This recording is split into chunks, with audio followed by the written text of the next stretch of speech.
여러분 반갑습니다. 정문성 목사입니다. 하나님의 은혜가 여러분과 가정 위에 충만하기를 간절히 기원합니다. 기도하겠습니다. 은혜로우신 주님 참 감사합니다. 또 이렇게 말씀을 같이 나누게 됐는데 하나님께서 함께 해주셔서 우리 마음 가운데 큰 믿음이 자라날 수 있도록 복 내려 주시옵소서. 예수님 이름으로 기도하옵나이다. 아멘. 오늘 우리에게 주신 하나님의 말씀은 창세기 25장 19절부터 21절까지만 봉독하겠습니다. 아브라함의 아들 이삭의 족보는 이러하니라. 아브라함이 이삭을 낳았고 이삭은 40세에 리브가를 맞이하여 아내를 삼았으니 리브가는 밧단 아람의 아람 족속 중 부드엘의 딸이요 아람 족속 중 라반의 누이였더라. 이삭이 그의 아내가 임신하지 못함으로 그를 위하여 여호와께 간구하매 여호와께서 그의 간구를 들으셨으므로 그의 아내 리브가가 임신하였더니.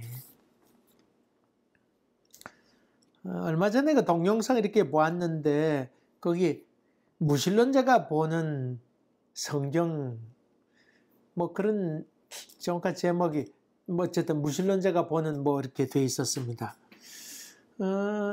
저도 그래서 무신론자들이 성경을 어떻게 볼까 해서 열심히 들었는데, 창세기 이야기 뭐 이렇게 쭉 얘기하는데, 이 성경에 있지 않은 얘기를 뭐 이렇게 설명도 하고, 이렇게 얘기하는 것을 제가 들으면서, 더 이상 참 듣기가 힘이 몹시 들었습니다. 여러분, 무신론자가 어떻게 보냐 하는 관점은 들 수 있습니다만은, 그러나 성경적인 배경, 성경에 기록된 것은 유대인들에 의해서 기록되어 있으니까 유대인들이 보았던 세계를 통해서 성경을 봐야 될 것 아니에요. 무작정 막무가내로 보는 것 아니고 그래도 앞뒤 맞는 이야기, 성경이 말하고자 하는 것이 무엇인지를 더 정확하게 말해야 되는 것 아니에요.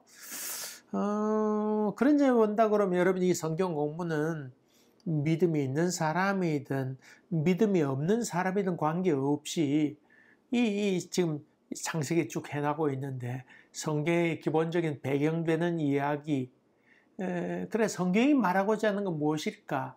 그런 얘기를 주로 하고 있습니다. 그러므로 무신론자가 읽어도 좋겠고 봐도 좋겠고 또 신앙이 없는 사람이 그냥 이야기 형식으로 들어도 좋겠습니다. 많이 권하시길 바랍니다. 할 수만 있거든 권하면서 이런 세계를 조금씩 들어가면서 마음의 믿음을 간직한다고 하면 얼마나 귀한 일이겠습니까?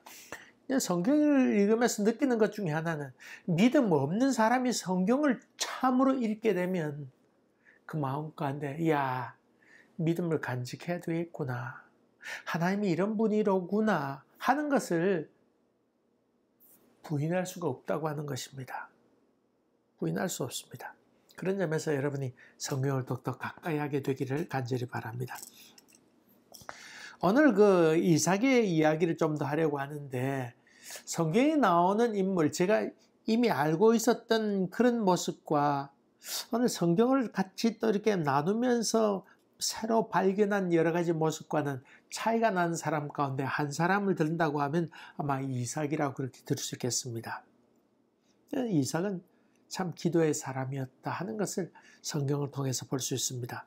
조금 더 들어가 봅시다. 오늘 봉독한 말씀 이삭에 관한 얘기 나오는데 이삭이라고 하는 이름 뜻은 웃음의 사람, 웃음이라고 하는 뜻이지 않아요. 그러니까 이 사람들 이름 가운데 이삭이라고 하는 이름이 참 많이 있습니다. 참 많이 있습니다.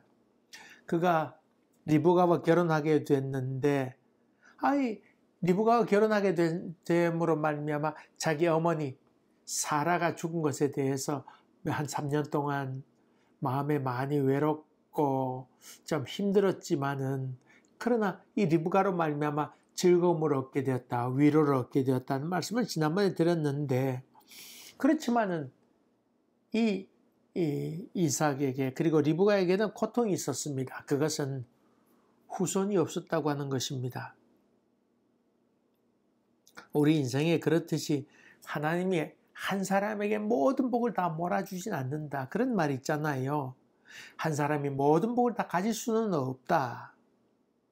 인기를 얻으면 돈이 따라오게 됩니다만은 제가 여러 사람들의 이야기를 이렇게 들으면서 옛날에 인기 있었던 사람이 지금 어떻게 사는가 이렇게 보았더니 인기도 얻어서 돈도 많이 벌었는데 사기꾼을 만나거나 결혼을 잘못하거나 그렇게 해서 남편 사업이 쫄딱 망해서 빚더미에 앉거나 아니면 보증을 잘못 쓰거나 그런 경우도 얼마나 많이 있어서 정말 남에게 말 못할 고통 가운데 거했던 사람들도 많이 보게 되고 행복할 것만 같았던 그 집안에 한번만 장자가 죽음으로 말미암아 아들이 하나밖에 없는 아들이 죽음으로 말미암아 그것을 가슴에 묻고 사는 그런 사람도 참으로 많이 있음을 봅니다. 또 뿐만 아닙니다. 가정이 깨어져서 쇼윈도우 부부처럼 그렇게 살다가 마침내 헤어지고 뿔뿔이 가정이 다 흩어져서 자녀를 어렵게 하는 그런 경우도 참 많이 있음을 봅니다. 그런 점을 본다 그러면 세상은 불공평하다 그런 얘기를 종종 하지만은 그러나 하나님의 공평하심이 그 속에 또 있음을 봅니다. 인간의 눈으로 보면 불공평한 것 같지만은 그러나 또 자세히 들여다보면 걱정 아닌 집이 없는 것도 우리가 보게 됩니다. 이 목사가 되어서 보니까 일반적으로 목사에게는 가정이 어려운 얘기도 하고 기도 부탁도 하면서 이런저런 부탁을 해오잖아요. 목사는 말을 안 해서 그렇지 많이 그 속속들이 많이 압니다. 아는데 그런 점에 본다 그러면 참 집집마다 어려움 좀 한편은 어려움이 있고 한편은 즐거움이 있고 또 한편에 어려움이 있으면 한편은 또 즐거움이 있고 한편에 즐거움이 있으면 한편에 어려움이 있고 그런 점에서 본다 그러면 목회적인 차원에서 본다 그러면 하나님께서 이 세상을 참 공평하게 하셨구나. 그런 점을 느껴보게 됩니다. 목회하는 목사들, 우리 동기들이나 여러 목사들 보게 되면 목회를 참 어렵게 하고 고생해서 배척도 받고 심지어 교인들에게 멱살을 잡혀가며 그런 어려움도 겪은 목회자도 있는데 그분은 말할 수 없이 착합니다. 그러니까 그것 때문에 어려움 겪는 경우도 있는데 이렇게 세월이 지나보면 그렇게 어려움 가운데 지나면서 믿음으로 견고히 서가는 그런 사람들은 마침내 자녀들이 반듯하게 커나가는 것을 봅니다. 반대로 인간적으로 보면 인기도 있고 유명하게 되고 교회도 크게 성장시킨 것처럼 보이지만은 반면에 자녀에게 고통을 당하는 경우도 많이 있습니다. 아니면 가정에 이런저런 문제로 말미암아 고통을 겪는 그런 사람도 많이 보았습니다. 오래전에 우리 집에 여기 미국에 계시다가 이렇게 우리 교회에 이렇게 방문한 우리 동기 목사 유혜령 교수 이야기를 좀 들은 적이 있습니다. 그 신학교 요새 사람들이 많이 오는 요즘은 좀 달라졌습니다. 요즘 다 미달입니다. 신학교가. 물론 장신대 같은 경우는 아직 몇 대 1 높은 경쟁률을 이루지만은 대부분 신학교 지금 현재는 흐름은 많은 학교들이 미달인데 그 당시 신학교 오는 경향에 대해서 이렇게 얘기하면서 참 신비스럽대요. 뭐가 신비스럽냐 그랬더니 그 참 학생들 가운데에 목사의 자식들이 많더라고 하는 겁니다. 점점. 왜 그런가? 근데 그 아버지가 목회하는데 아주 큰 교회 목사 자식들이 아니고 많은 경우 시골교회, 촌교회, 조그만 교회 아니면 개척교회 목사를 평생 했던 그런 자녀들이 온다는 겁니다.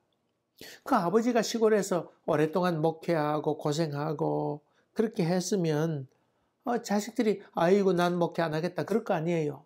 근데 정말 그런 사람들의 자녀들이 많이 온다는 겁니다. 왜 그러냐 보았더니 나는 아버지처럼 목회를 안 할 거야. 그렇게 하면서 공부를 열심히 한답니다. 그래서 흔히 얘기하는 아주 대단한 대학들에 가고 좋은 과에 자기가 원하는 과에 다들 아주 들어가서 거기서 우수한 성적으로 또 장학금도 받아가면서 공부를 한 이후에 좋은 회사에, 소위 얘기하는 유명한 회사에 많이들 취직한답니다. 근데 거기 들어가서 직장 생활을 가면서 이런저런 사람들을 보게 되고 생활하면서 많은 경험하게 되면서 몹시도 실망하게 된다는 겁니다. 그러면서 우리 아버지, 자기 아버지에 대해 다시 생각하는 겁니다. 자기 아버지가 미련한 것 같고 부족한 것 같고 돈도 없고 유명하지 못한 것 같지만은 우리 아버지의 삶이 참으로 가치 있고 참으로 귀한 삶을 살았구나. 그것을 깊이 깨닫게 된다고 하는 겁니다. 다시 생각하게 된다는 겁니다. 그래서 자기 아버지에 대한 존경하는 마음이 생겨나서 하나님께 돌아오게 되고 자기의 삶을 주님께 드리기로 결단하게 된다고 하는 것입니다. 고통이 꼭 우리에게 어려움만 제공하는 것 아닙니다. 물론 고통으로 말미암아 삐뚤어진 삶을 살아가는 사람도 있습니다.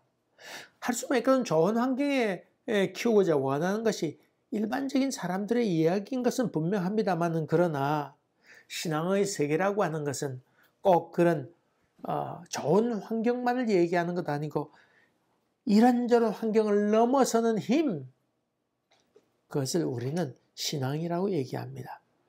여러 좋지 못한 환경을 이겨내는 능력, 이것이 신앙이지요. 이삭은 40살 될 때에, 그리고 60살 될 때에, 40살 때에 결혼하고 60살 될 때에 그 자식을 낳게 됩니다. 그동안 이삭과 리브가 이 20년 세월 동안 얼마나 힘이 들어 했을까요? 리브가가 소년 때 왔다고, 성경에 소년 때 왔다고 그랬으니까 10몇 세밖에 되지 않았을 때였는데 20년이 흘렀으니까 결국은 한 30 몇 살 정도 되었을 때의 지금 이야기 아닙니까? 여자의 첫 번째 사명은 뭐다 자식 낳는 것 아닙니까? 성경에는 리브가에 대해서 성녀로, 아이를 낳지 못하는 소위 성녀라고 그렇게 표현하면서 이 리브가가 얼마나 고통스러워했을까 하는 것을 넉넉히 추측해 볼 수 있습니다. 지난번에 아브라함의 조카 롯에 관한 이야기를 하면서 소돔성이 파괴된 이야기, 그리고 이 롯이 자기 아내 없이 그 두 딸과 함께 동굴에 들어가서 거기서 관계를 가진 얘기했습니다. 당시 음란했던 문화를 얘기하고 있습니다만 또 하나 얘기하고 있는 것 중에 하나는 여자로서의 사명은 후손을 낳게 하는 것이라고 하는 것입니다. 그 당시에 제일 중요한 것은 후손을 낳는 일이었습니다.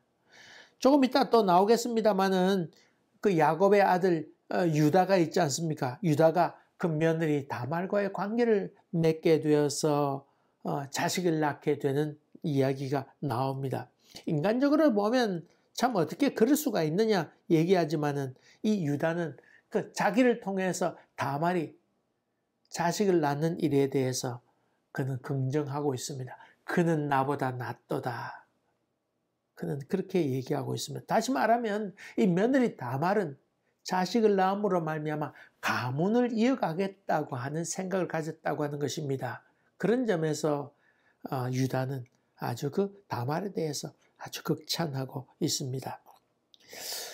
이렇게 리브가가 아주 고통 가운데 힘들어하면서 이렇게 지내게 되었는데 그것을 지켜보았던 이삭도 얼마나 힘들었을까요? 그가 어떤 의미에 보면 큰 소리 한번 치지 않냐는 조용조용한 사람이었다는 것을 볼 수 있지요.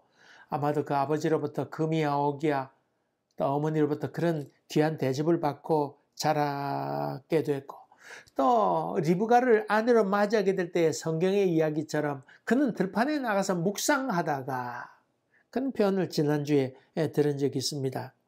이 참 묵상했다고 하는 말 가운데는 참 밀레의 만종 같은 그림 이야기를 말씀드렸는데 이 이삭의 곱고 아름다운 성품을 이야기하고 있다, 그렇게 볼 수 있지요.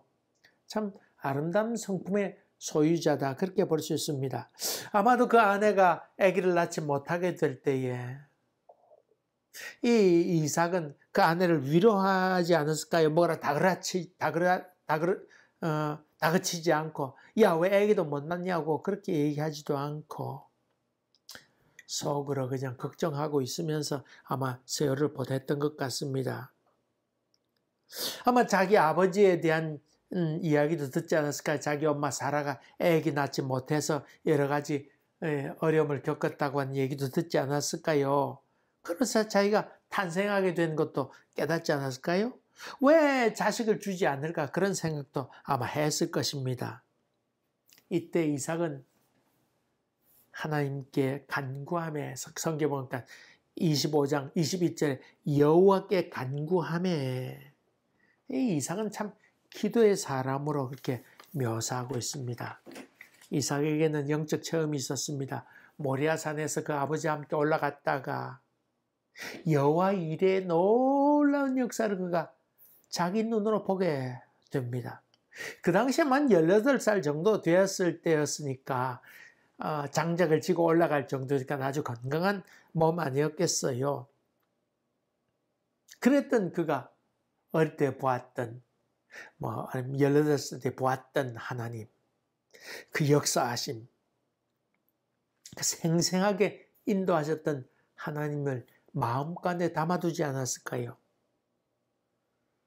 또 그가 결혼할 때 얼마 전에 있었던 44세 있었던 그 리브가의 경험, 하나님께서 결혼하게 하셨고 후손을 주겠다고 약속하셨으면 틀림없이 하나님께서 주실 것이라고 하는 믿음이 그 가운데 있었을 것입니다. 뿐만 아니라 그 아버지 아브라함을 통해서 여러 가지 들었고, 당시 교육이라고 하는 게 학교를 갔겠습니까? 그렇지 않았습니다. 그 아버지로부터 또 어머니로부터 이야기를 듣고 너 인생을 이렇게 살아라, 그런 교육을 받고 자랐을 텐데, 그 아버지 아브라함과 엄마 사라를 통해서 배웠던 것이 무엇이었을까요? 하나님께서 이렇게 역사하셨다. 그 이야기를 엄마 아버지 무릎에 있으면서 듣지 않았을까요? 그래서 그는 그 믿음으로 살았다고 하는 걸 알 수 있습니다. 마음 가운데 하나님께 기도해야지. 그래서 그는 여호와께 간구하며, 이런 귀절이 거기 나옵니다. 사실 이 말씀을 준비하기 전까지는 저는 이 이삭에 대해 좀 부정적인 생각을 많이 갖고 있었습니다.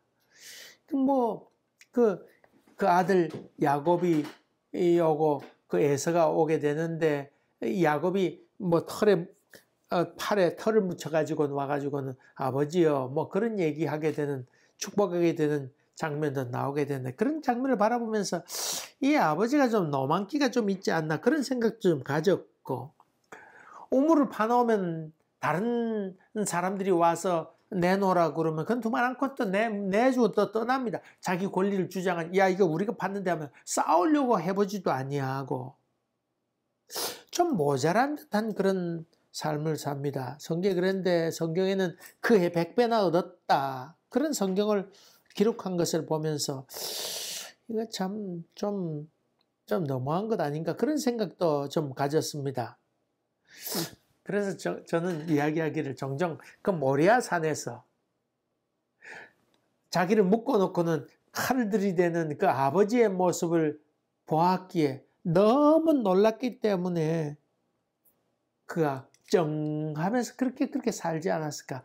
그때 우왕청심환이 있었더라면 그걸 좀 먹였을 텐데 그렇지 못해서 그의 생이 어떻게 보면 좀 그렇지 않은가, 그렇게 저는 생각해 왔습니다. 그런데 성경을 자세히 보면서 이삭은 참으로 영적인 사람이고 기도의 사람이었던 것을 볼 수 있습니다. 모리아산에서 자기 아버지가 칼 들어 죽이려고 할 때 그는 잠잠히 순종합니다. 이것이 그냥 일이 아니로구나. 이 이삭은 참 기도의 사람이었구나. 그렇게 다시 보게 됩니다. 여러분, 아브라함과 이삭과 야곱, 그 아브라함의 하나님, 이삭의 하나님, 야곱의 하나님 나오는데 이 세 사람 이름 가운데 제일 적게 성경에 묘사되어 나오는 사람을 든다고 하면 이삭입니다. 그러나 그의 삶은 참 기도의 사람이었던 것을 보게 됩니다.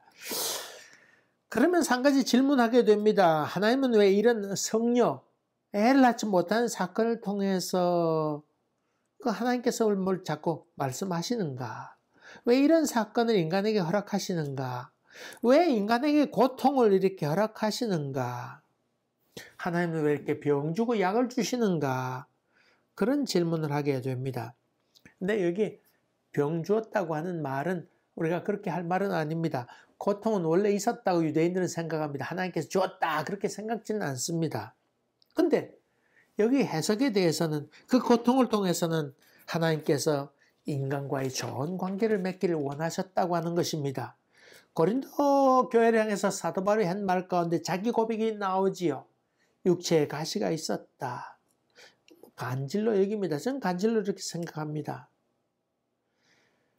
그가 선교하고 전도하다가 강단에 서서 회당에 가서 주로 회당에 가서 설교를 했잖아요. 설교하다가 거품 물고 간질이 와서 자빠지게 됩니다. 사람들이 너나 고치지 이러지 않았을까요? 성경에 보니까 사도 바울은 3번 하나님께 간구했다. 3번이라고 하면 꼭 3번만 얘기한 것 아니고 하나님이 이게 전도의 장애가 되니까 빨리 고쳐주시옵소서. 그런 기도를 완전한 기도를 하나님께 드렸다 그 말 아닙니까? 그럴 때 하나님 음성을 듣습니다. 고쳐지지 않습니다. 내 은혜가 네게 족하다. 내 은혜 하나님께서 내 은혜가 너에게는 충분하다. 충분하다. 너로 하여금 자고하지 않게 스스로 내가 우쭐해가지고 그렇게 살지 않기 위해서 하나님께서 자기에게 육체의 가시를 주었다.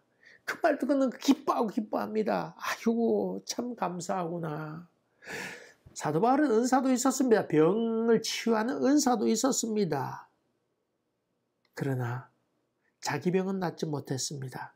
이 일로 말미암아 오히려 기뻐하게 됩니다.